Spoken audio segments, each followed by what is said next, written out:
Tadi agak bosan juga kalau kanan kiri. Kita coba ke mahasiswa. Ada yang bersedia mahasiswa? Oke, silakan berdiri. Perkenalkan nama dan dari kampus mana? Oh, biru. Perkenalkan, saya Karin Dwi Atasya dari kampus MNC University. Oke. Ini Atma Jaya, ini UNJ. Oke, silakan. Saya ingin bertanya kepada salah satu di sini. Ya, oke. Terserah mau siapapun yang mau jawab. Oke, nanti saya bantu ke siapa. Pertanyaannya apa? Apakah cewek-cewek saking maker itu Saking maker. Ya, Ini loh saking maker itu. Oke.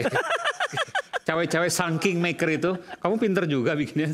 Terus? cenderung mengarah pada penyelesaian masalah atau bahkan justru mempersulit keadaan. Oke, silakan Mas Roy. Ya. Tanggung jawab tuh. Oke. Ya sekarang tergantung ya. Kalau apakah menyelesaikan masalah? Ya harusnya yang menyelesaikan masalah itu presiden, bukan dia. Jadi tetap cawe-cawe dari siapapun. Ya ini siapa maksudnya? Pak Jokowi. Ya katanya tadi kingmaker. The real kingmaker kan masih dia. Tapi gitu. saya masih bertanya, bisakah tanpa kekuasaan cawe-cawe real kingmaker itu? Nyatanya bisa. Dari Sekarang, mana? 17 orang menterinya Pak Prabowo kan masih orang-orang lama. Oke. Ya kan gitu. Oh iya, kalau Wamen enggak nih, saya percaya betul nih anunya, integritasnya. Enggak, itu kan awal, oke dulu. Ya. Terus kemudian setelah ini kan udah nggak punya kekuasaan lagi. Masih Mas, nyatanya sekarang ada hal apa tiba-tiba para menteri sowan ke Oslo tadi ya. Silaturahmi kalau kan. Sujon lagi. Sana. Bulan suci Ramadan loh ini. Ya. Makanya. Om Roy. Oh iya. Oke, Sudah bentar, buka tadi nggak apa-apa. Oke, dua. Yang ketiga. Ya, jadi artinya gini. Ada lagi? Artinya Tanda-tandanya? harusnya itu diselesaikan langsung. Kalau Pak Prabowo itu punya integritas yang sangat-sangat bagus ya, dan itu kita kangen betul itu tampil. Ya udah tampilkan jati dirinya gitu loh. Jangan kemudian masih ada keterpengaruhan gitu. Kita percaya kok. Kita mendukung Pak Prabowo kok. Oke, sampai situ dulu. Anda setuju tadi bahwa pertama masih banyak menteri Pak Jokowi, itu artinya Pak Jokowi masih punya kekuasaan, kingmaker. Yang kedua ada isu-isu sedikit, ada permasalahan sedikit, tiba-tiba menteri ke Solo. Itu tanda bahwa Pak Jokowi masih punya kekuasaan. Anda setuju? Yang pertama, kalau menteri-menteri di eranya Pak Jokowi itu dipakai oleh Pak Prabowo. 17 jumlahnya. Karena kawan Pak Prabowo di kabinet sama-sama 5 tahun. Om Roy lupa kalau itu kawan-kawan Pak Prabowo juga. Yang dia sedikit banyak mengetahui mana yang qualified, mana yang tidak, kan begitu. Kan Pak Prabowo juga, dia punya juga dong kewenangan untuk menilai orang yang layak seperti Pak Wamen kawan kita ini. Dinilai layak kan begitu loh. Jadi kalau dimaksud sama Om Roy, wah ini 17, berarti Pak Jokowi cawe-cawe. Terlalu rendah itu. Cara berpikirnya terlalu rendah kalau menurut saya. Yang kedua, tadi pertanyaannya soal bahwa apakah Solo. Jadi kalau orang-orang yang sering itu, yang ke Solo itu nggak cuma tokoh-tokoh, banyak juga masyarakat. Dari mana-mana itu datang ke Solo. Apakah semua orang-orang itu juga dianggap bahwa juga Pak Jokowi Ya punya gimana nggak kemampuan untuk datang kalau cawe-cawe? difasilitasi bis segala dikasih Gitu loh. bingkisan. Ya ini seuzon lagi. Nggak, Nah, ada apa saya buktinya? coba menghindari seuzon Buktinya sebenarnya, ada. karena Iya, ini bulan suci Ramadan ya.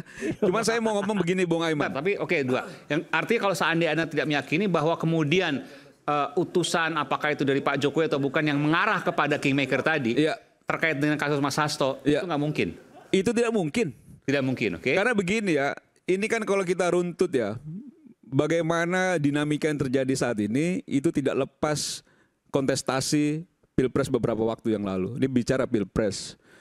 Bahwa Pak Jokowi yang memang bagian dari PDIP, yang diharapkan juga bisa memberikan dukungan terhadap kader PDIP dalam kontestasi Pilpres, nyatanya kan tidak.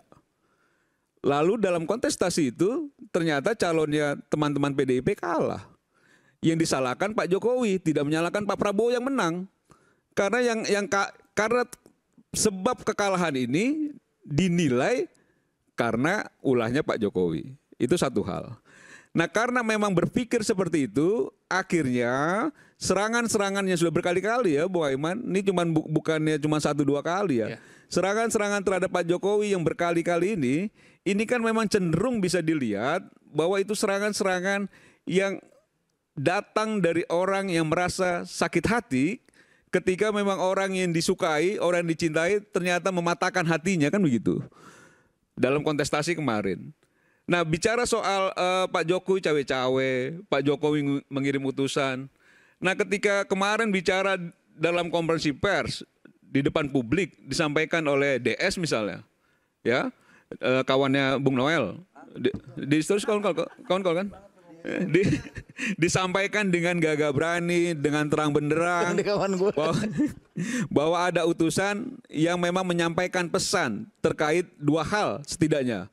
Pertama soal pencopotan Hasto sebagai sekjen, yang kedua soal membatalkan pemecatannya Pak Jokowi sebagai kader partai, kan itu ya, dua hal itu ya. Ada 9 yang ditarget. Sama ada yang 9 yang ditarget.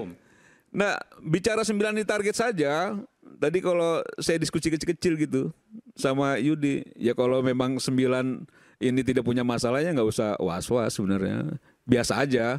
Kalau 9 ini dianggap bahwa memang tadi disampaikan oleh DS bahwa ini ditarget, tapi kalau dia baik-baik saja, tidak punya kasus hukum, saya rasa ya santai-santai aja, nggak usah panik juga.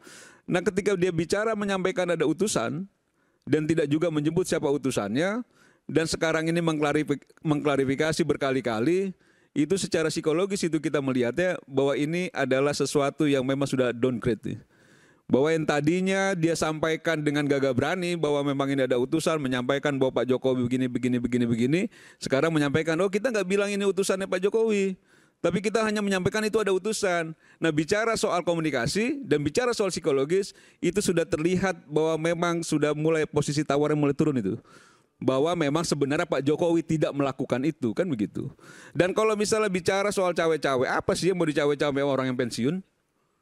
Saya pun kalau misalnya ngobrol-ngobrol Pak Jokowi bicara orang tua dengan anak gitu ya, orang tua ya kita diskusi santai, bicara-bicara yang ringan-ringan, nggak pernah bicara politik yang kayak terlalu keras gitu ya, bicara biasa saja. Karena memang nggak kita pernah bicara politik. Kalau ya politik tipis-tipis kan gitu ya, politik tipis-tipis kan gitu loh. Bahwa harapannya Pak Jokowi bahwa memang bangsa ini bisa ya setidaknya 2034 supaya jauh lebih maju dan lain sebagainya. Bahwa Pak Prabowo harus terus dibantu untuk melewati masa-masa yang sulit segala macam. Itu kan yang disampaikan Pak Jokowi. Yang menurut saya itu ya normatif saja sebagai orang-orang yang dan kayaknya agak aneh gitu kalau kita bicara cawe-cawe. Jangan-jangan ini ada kucing masuk rumah juga salahnya Pak Jokowi. Kan begitu loh. Jangan-jangan semua ke Pak Jokowi gitu loh. Apa sih? Oke. Gitu loh. Ya menurut saya enggak. Bang Rey atau Bung Guntur ada mau sampaikan sesuatu tadi. Jadi nggak masuk akal kalau disampaikan bahwa kingmaker apa yang disampaikan oleh Bang Roy nggak punya kekuasaan dan lain sebagainya. Ya kalau kita menganggap politik itu adalah sesuatu yang bisa dibuktikan secara material, ya susah.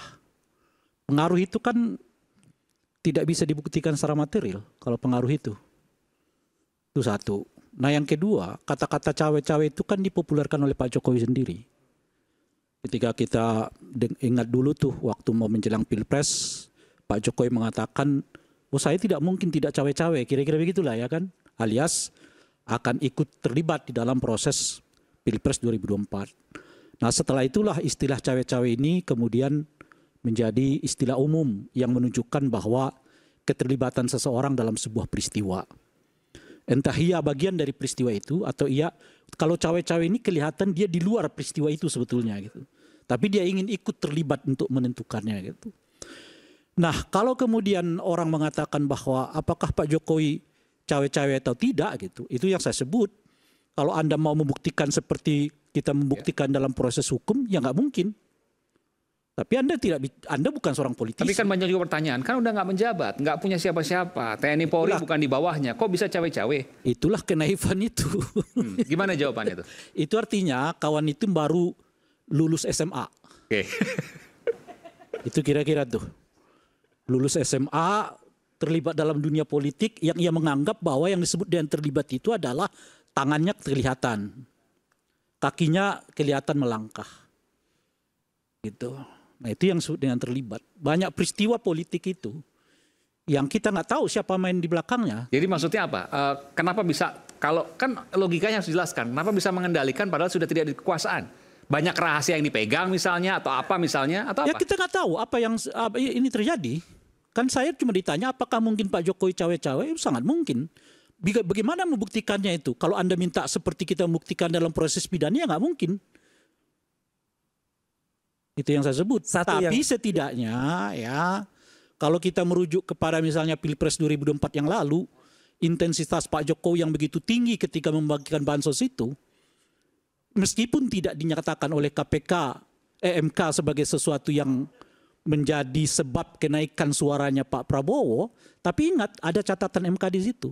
Ya. Sebaiknya proses pembagian bansos itu tidak dilakukan menjelang hajatan pemilu maupun pilkada. Saya tambahin Mas Ray. Itu kan tunggu dulu, Mas Roy, Oke, tunggu dulu. oke. Ini kasih panjang menambah ya. Ya, Nanti aja di ujung. Ya. Oke.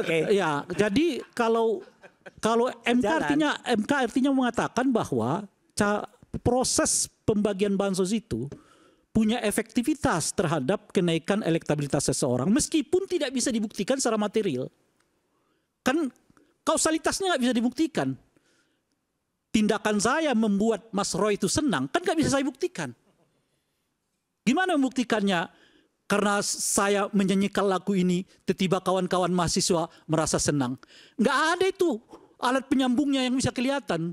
Cuma kita bisa tahu ketika saya nyanyi, Anda geleng-geleng kepala, oh berarti ada efek dari apa yang saya sebutkan.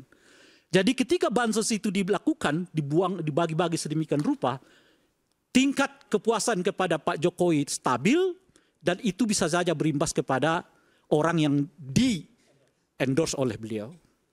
Tapi nggak bisa dibuktikan ini, semuanya gitu. Dalam proses pendekatan hukum formil. Tapi kalau Anda mau mengatakan itu, Anda bukan seorang politisi. Anda seorang hakim yang hendak menguji kasus ini terjadi atau tidak. Padahal ruang yang kita bicarakan ini adalah ruang politik. Itu satu. Nah yang kedua adalah, apakah maksud, saya nggak mau menafsirkan, tadi Mas Roy sudah menafsirkan soal kata ada batas. Ya di dunia ini nggak ada yang tidak ada batas. Malam ada batasnya jadi pagi, siang jadi malam dan seterusnya. Semua ada batas. Termasuk di dalamnya ada batas kekuasaan. Kalau kekuasaan presiden dibatasi 2 periode, 3 periode tidak boleh. Secara etik, kekuasaan itu dibatasi, tidak boleh dibagi-bagi kepada keluarga. Etik ya, saya nggak bicara hukum. Jadi kalau saya seorang presiden, secara etik, anak saya jangan wali kota, menantu saya jangan jadi wali kota. Itu etik namanya. Dibatasi oleh apa? Ada 2 pembatasnya. Satu pembatasnya adalah aturan, undang-undang macam-macam dan sebagainya. Yang kedua adalah moral, etik. Semua ada batas.